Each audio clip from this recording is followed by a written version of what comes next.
여러분 국제연합 유엔이라고 합니다. 국제연합의 회원국으로 등록된 국가의 숫자는 193개국입니다. 질문하지 않습니다. 네. 옵저버 국가도 두 나라가 있지만 이게 정식 회원국으로 등록된 나라는 193개국입니다. 자, 그러면 이 대한민국이라고 하는 우리나라가 이 유엔으로 등록된 이 국가 중에 몇 위 정도의 국가적인 아니면 경제적인 위치를 차지하고 있을까요? 저도 모릅니다. 어, 꽤 높은 아마 이렇게 그 위치에 우리 대한민국이 아마 랭크가 돼 있을 겁니다. 근데 놀랍지 않습니까? 대한민국이 70년 전만 해도 어떤 나라였습니까? 이게 민족 상잔의 비극을 가지고 남북이 분단되고 그렇게 아픔을 겪고 나서 지금 놀라운 급격한 경제 성장을 이뤄낸 국가 아닙니까? 아마 전 세계적으로 이런 나라가 쉽지 않을 겁니다. 그래서 아프리카 몇 개 국가는 대한민국이 이렇게 경제 성장했던 새마을 운동을 도입해서 그렇게 경제 성장을 위해서 이렇게 캐치프라이즈를 하고 있는 국가도 있다는 소식을 제가 들은 적이 있습니다.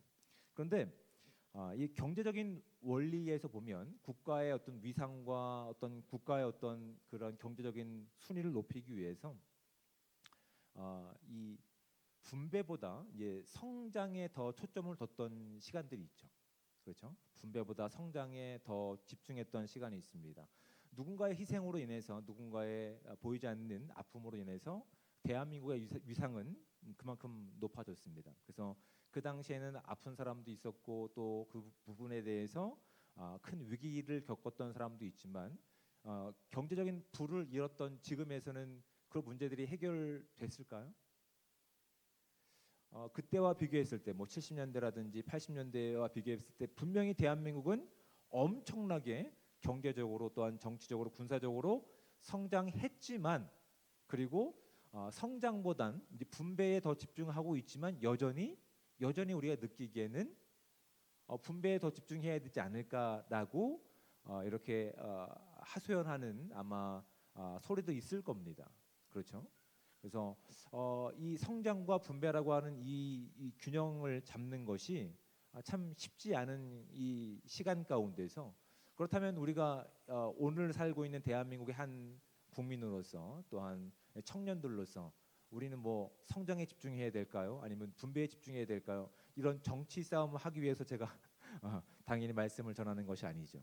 그 전에 있어서 경제 원리로 이 땅을 살아가는 존재가 아니라 우리는 하나님의 부르심을 받은 거룩한 백성으로서 복음을 가지고 있는 자들로서 이 땅에 어떠한 이 스탠스를 가지고 어떠한 이렇게 포지션을 가지고 살아가야 될지에서 한번 생각해 봐야 될 것 같아서 우리 말씀을 함께 나누고자 합니다. 그런 부분에 대해서 성경은 이야기하고 있을까요? 당신들이 거룩한 백성이며 또한 이 하나님의 백성이기 때문에 또한 복음을 가지고 있는 자이기 때문에 어떻게 사셔야 됩니다. 물론 신약에서는 그 부분을 자세하게 설명하고 있습니다. 그렇죠? 그렇다면 우리가 지금 강의하고 있는 구약에서 특별히 창세기에서는 그런 내용들을 언급하고 있을까요? 잘 모르겠죠.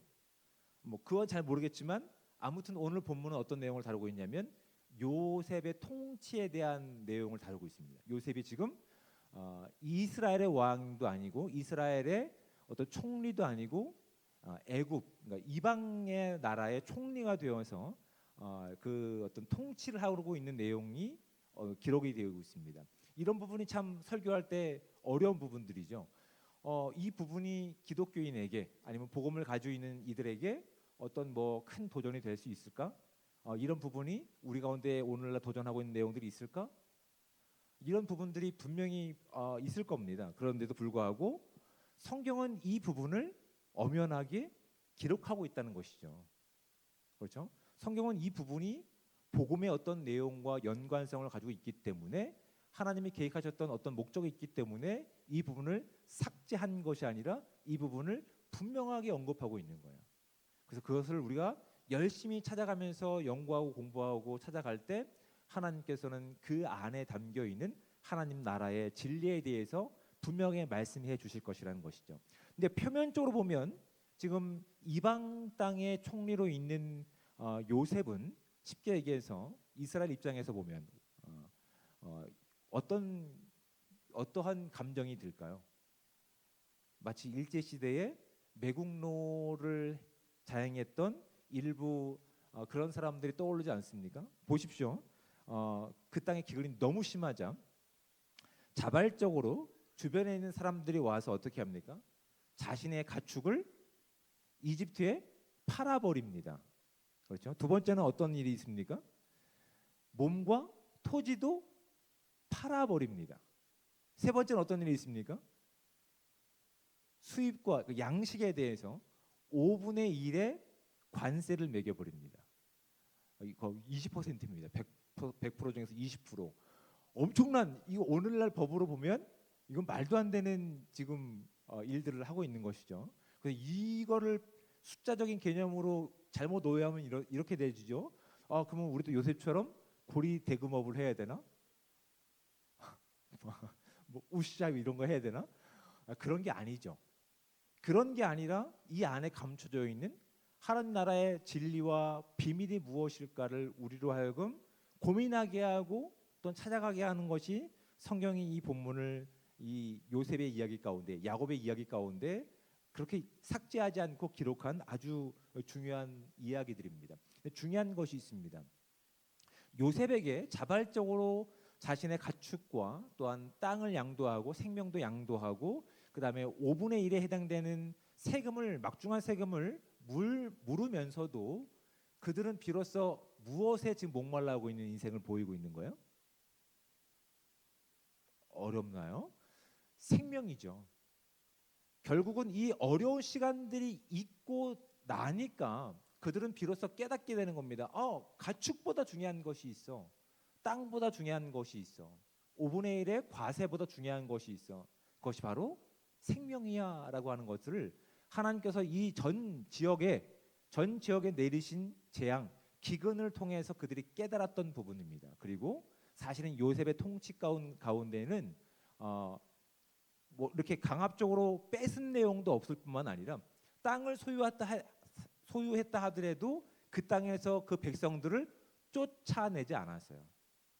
요셉의 통치를 외형적으로 보면 참 잔인하다. 어떻게 저렇게 어려운 시간 가운데 함께 균등하게 분배하고 함께 성장해야 되는데 저렇게 살 수 있을까라고 생각할 수 있지만 사실 본문을 깊이 바라보면 그 안에 요셉은 하나님께서 주신 꿈을 가지고 그 꿈이 이 땅 가운데 성취될 것을 그의 정책 가운데 펼쳤던 인물이라고요.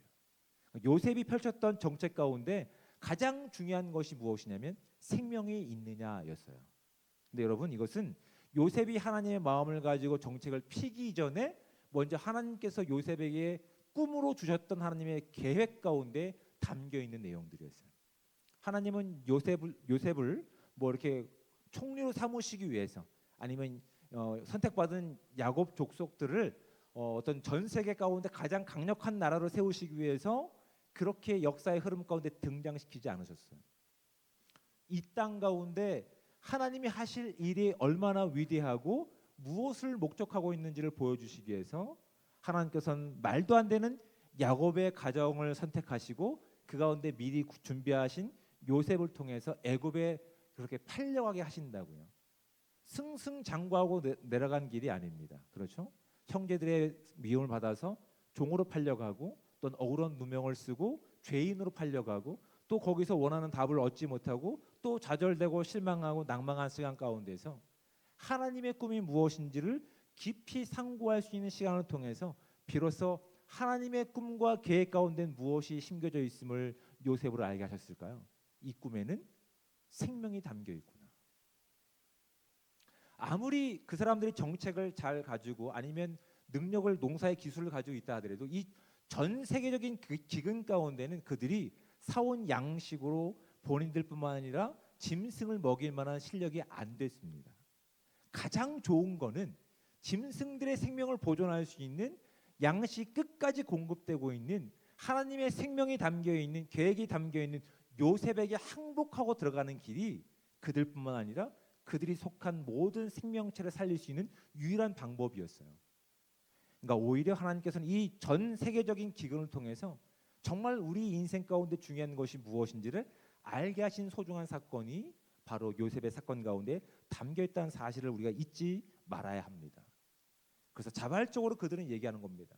생명이 중요합니다. 그런데 우리의 실력과 능력으로는 이 생명들을 살려낼 수 없겠습니까? 우리의 짐승을 받아주십시오. 땅이 무슨 소용이 있습니까? 그러니까 우리 땅도 받아주십시오. 하지만 요셉은 그 모든 것들을 수용하고 나서 그들을 쫓아내지 않았다고요.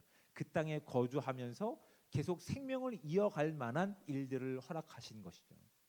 그래서 눈으로 보기엔 5분의 1이라고 하는 막대한 관세를 물린 것 같지만 사실 그들이 그 땅에서 멸망하지 않고 계속 생명을 이어갈 수 있는 하나님의 그 대리자 역할을 요셉을 통해서 감당하게 하신 목적이 이 본문 가운데 있는 거예요. 그래서 이 본문이 외형적으로 보면 참 잔인하다. 이 전 세계적으로 어려운 시간 가운데서 모든 사람에게 이렇게 막중한 이렇게 관세를 매기고 있는 것이 얼마나 참 기독교인으로서 해야 할 일인가라고 생각할 수 있지만 사실은 표면적인 내용이 아니라 그 속에 담겨 있는 하나님께서 목적하신 것이 무엇인지를 발견할 때 정말 우리에게 중요한 것이 무엇인지를 발견하게 된다고요. 여러분 우리가 70년대라든지 80년대 대한민국이 급격한 경제 성장을 이루고 있을 때 우리에게 유일한 목적은 그거였습니다. 그냥 밥을 굶지 않았으면 좋겠다. 그렇죠? 그게 물론 살지 않아서 잘 모르겠지만 아무튼 그랬습니다. 그때는 밥을 굶지 않았으면 좋겠다. 하루에 한 끼라도 제대로 먹였으면 좋겠다. 내 자녀들이 그렇게 좀 경제적으로 괜찮은 나라에 살았으면 좋겠다라고 하는 것이 이제 부모 세대가 가지고 있었던 유일한 꿈이었어요. 뭐 대한민국을 큰 뭐 위상이 있는 나라로 강대국으로 만들자 그런 거 없었습니다. 그냥 굶지 않았으면 좋겠다. 생명의 소중함을 오히려 가난한 시간 가운데 알게 됐죠. 근데 경제적으로 어느 정도 성장한 오늘날 우리 봅시다. 굶고 계신 분 계십니까? 저 빼고? 재밌으러 간 얘기인데 아무도 또 답을 안 하시고 계시군요. 굶고 계신 분 없지 않습니까? 그렇죠. 그만큼 우리는 경제적으로 성장했습니다. 그런데 여전히 우리는 목말라 하고 있습니다. 여전히 비교하고 있으며 상대적 박탈감을 느끼고 있다고요. 여러 가지 비교 가운데, 여러 가지 기준 가운데서 우리가 기준을 상실했을 때 우리는 정말 어떠한 목적을 가지고 이 땅을 살아가야 되는지조차 기독교인인 우리도 잃어가고 있다고요. 저와 여러분 가운데 복음이라고 하는 기쁨의 소식을 살아가야 하는 저와 여러분 가운데 정말 소중한 것이 무엇입니까? 정말 저와 여러분 가운데 기쁨의 내용을 전달해 준 것이 무엇입니까? 너무나 많은 것들이 있죠. 좋은 남편을 만나야 되고 좋은 아내를 만나야 되고 적어도 한 달에 한 번은 쉼을 가져야 되고 1년에 한 번쯤은 좋은 곳으로 여행을 가야 되고 다 기쁜 내용들이죠. 근데 정말 예수 그리스도를 통해서 우리 가운데 허락된 기쁨의 소식, 우리가 그것을 가지고 있는 자들로서 오늘날 이 땅 가운데 그것을 증명하고 선포해야 될 우리의 역할들이 점차 축소되고 사라져버리는 이 땅을 여러분 느껴본 적 없으십니까? 예수님께서 이 땅에 오셨을 때에 사탄의 유혹과 시험 가운데 그렇게 말씀하십니다. 우리는 어떤 존재라고요? 떡으로 살 존재가 아니라 하나님 입에서 나오는 모든 말씀으로 살아야 되는 영적인 존재라고 선포를 하셨어요. 그런데 어느새 수없이 많은 경제적인 부를 이루고 군사적인 강대국을 이룬 지금 시점에서는 우리를 기쁘게 하는 말씀이 하나님으로부터 비롯된 기쁨의 내용이 아닌 거예요.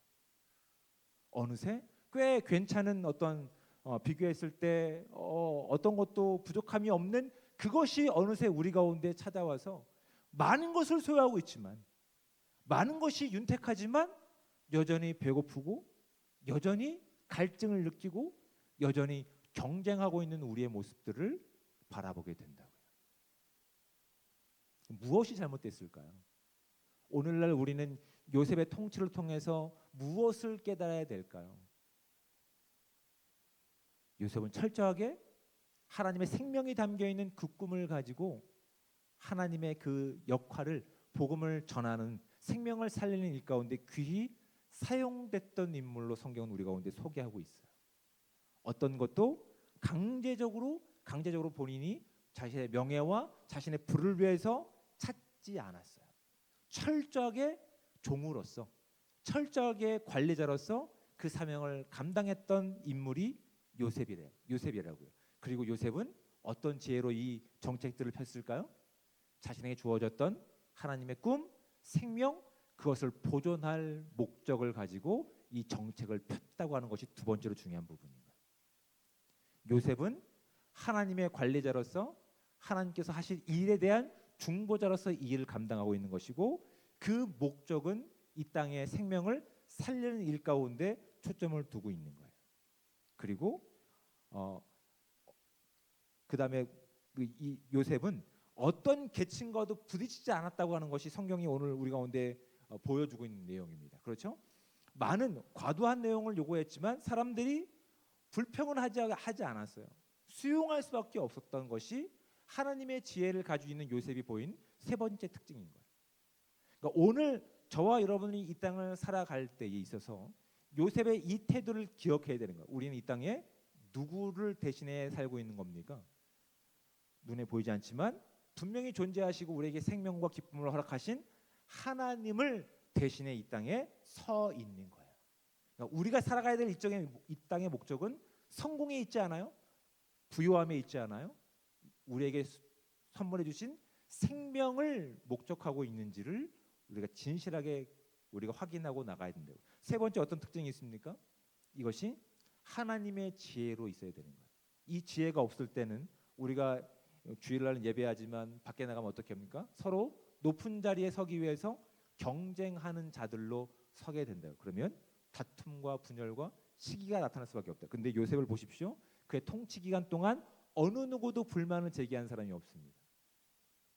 표면적으로 봤을 때 말도 안 되는 일이지만 그 안에는 하나님의 꿈이 담겨 있었고 그 생명이 담겨 있는 일이었기 때문에 모든 사람들이 동의했다는 사실들을 확인하게 된다고요. 자, 그러면 말씀을 정리해 볼까요?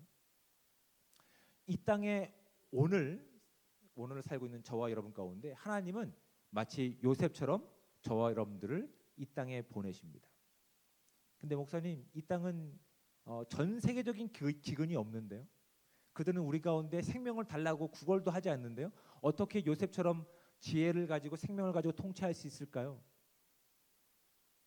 그렇죠? 네, 여러분, 우리가 이 땅을 살아갈 때 눈에 보이는 물질적인 기근을 살고 있는 시대가 아니라고 제가 말씀드렸어요. 우린 70년대, 80년대 비교해 봤을 때 우리 엄청난 경제 성장을 이뤄냈다고요. 그런데 여러분, 이 부분들을 구약성경 아모스 8장 11절에는 이렇게 기록하고 있습니다. 주 여호와의 말씀이니라. 보라, 날이 이를지라 내가 기근을 땅에 보내리니 양식이 없어 주림이 아니며 물이 없어 가람이 아니요 여호와의 말씀을 듣지 못한 기갈이라. 여러분, 지금 우리는 어떤 시대에 살고 있다고요? 말씀이 없는 기갈 시대를 살고 있다고요. 목사님, 무슨 말씀이세요? 지금 인터넷만 틀어도 너무나 많은 말씀들이 오고 있지 않습니까? 너무나 많은 말씀들이 널려 있죠. 그렇죠? 근데 그 안에 그 말씀에 선포된 내용 가운데서 잊지 말아야 될 요셉의 통치 원리를 봐야 된다고요.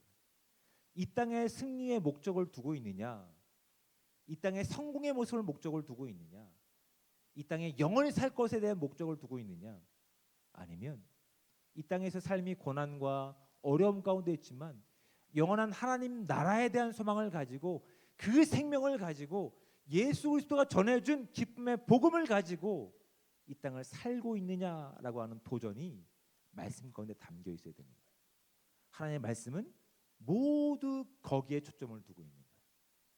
그런데 이 말씀이 넘쳐나는 말씀 가운데 빠져 있다고 한다면 수없이 많은 말씀을 듣는다 하지만 여전히 우리는 갈증을 느끼고 있는 거예요.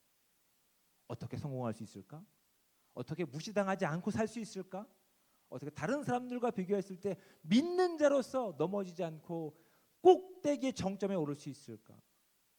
여러분, 속지 않는 저와 여러분들 되시기 바랍니다. 예수 그리스도가 전해준 복음은 우리가 높아지라고 있지 않습니다. 우리가 다른 사람들을 억제하고 있지 않습니다.